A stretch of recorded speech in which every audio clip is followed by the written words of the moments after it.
Hey guys, what's going on? Welcome back to the Daily Lessons podcast. This is going to be episode number 12.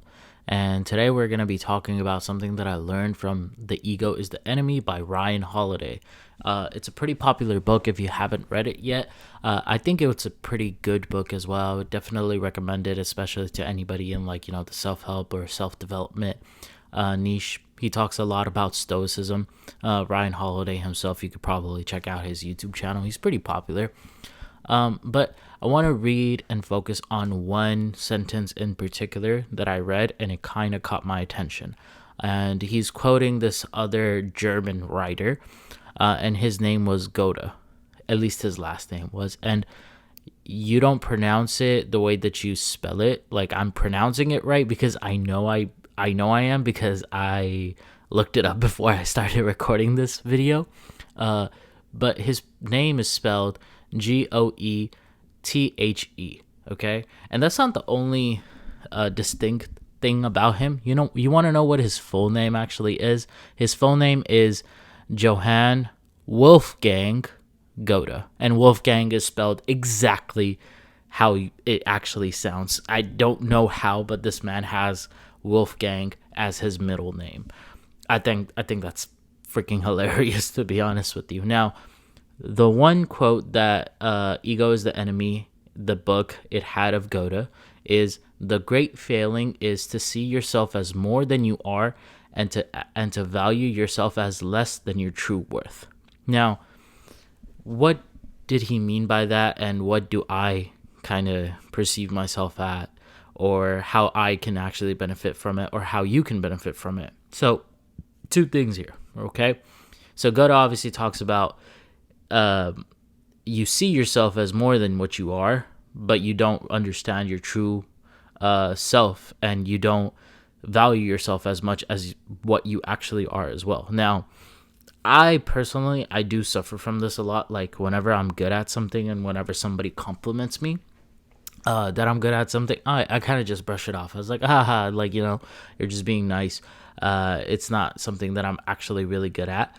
But in reality, I am good at it, right? And there's a lot of things in your life that you're probably really good at as well, and you get complimented at it all the time, whether it be your art or just you being able to do math. Like, wow, you're really good at math, or you being good at your job, right? You probably get some compliments on certain things, but you kind of just brush it off into saying, oh yeah, it's whatever.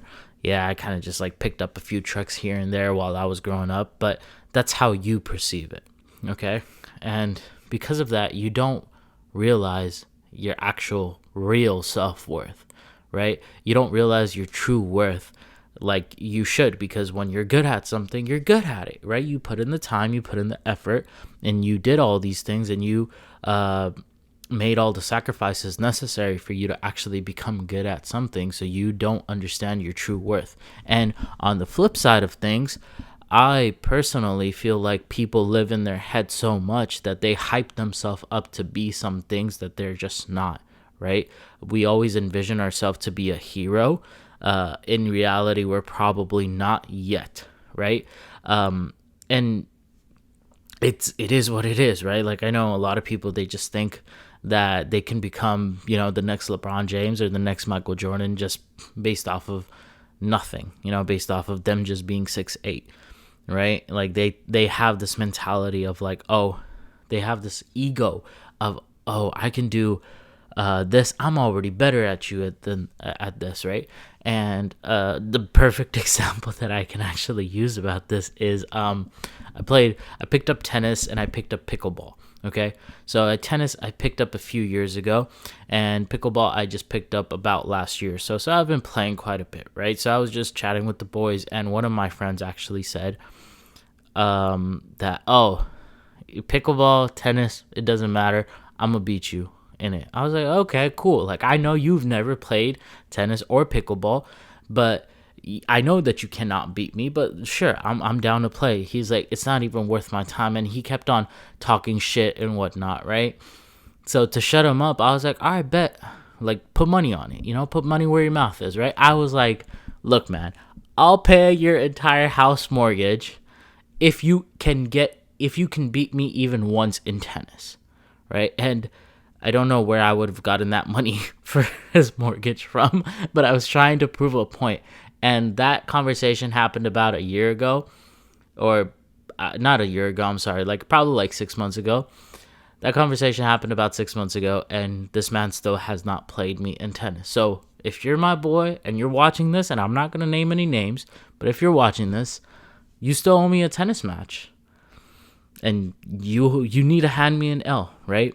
My whole point of like bringing that up is because we get so lost in our egos that we think that we're so much better than the other person at certain things, which is probably not true, right? If we keep on living in our own head and we keep on visualizing about the person that we eventually want to become, and I kind of call it like visualization porn, because that's essentially what it just is. We overestimate our ability to eventually do things, but at the same time, I feel like a lot of people do just suffer from thinking that they're absolute failures at things when they're not. The truth lies somewhere in the middle, right? You're probably not great at every single thing that you do, but you're probably really good at some things that you actually do on a daily basis, and that is fine. You're not a complete failure, and neither are you like this wizard that can just pick up everything. You're not the chosen one, essentially, in this solar system or in this planet. And I know I talked about failure a little bit in one of my previous videos that I just released. I'll link it somewhere up here, and I'll try to link it down in the description as well, just so you guys can check that out. I think that will really help, and that completely does tie into this video as well. But all I'm trying to say is, you're not perfect. You have imperfections and you have flaws, but just because you have those things, that doesn't necessarily mean that you're an absolute failure. You're not a total failure, and neither are you a total success, and that's okay. The truth always lies somewhere in the middle. You need to understand your true worth, and you need to not let your failures just completely define you as a failure, because you're only a failure if you stop going. If you keep on pushing, if you keep on going, you're going to succeed sometime soon. You're not going to be a failure forever. You're not going to be put down forever. You're eventually going to break through. And you're not a complete success either. So just because you've had a few wins, don't let your ego overtake you and just completely ruin life for you, because I promise you, ego will ruin your life if you let it. Ego will, your ego will keep on getting bigger if you keep on feeding it as well. So don't let that happen to you. Always be somewhere in the middle. Always have a good opinion about yourself. Always tell yourself that, hey, if I work hard, I can achieve this, but I need to make sure that I put in the time, the money, the effort, and whatever it takes into becoming good at this. Because if I give this thing that I'm trying to get good at my respects, I'm eventually going to reap the fruits as well. And stop talking to yourself like you're a total failure as well, because you're not. Simply put. Anyways, this was episode number 12. I'm glad you're still watching. And welcome to the channel if you're new over here as well. This is the Daily Lessons Podcast. I'm your host, Yusha, and this is me signing out. Bye, guys. I hope you have a great day.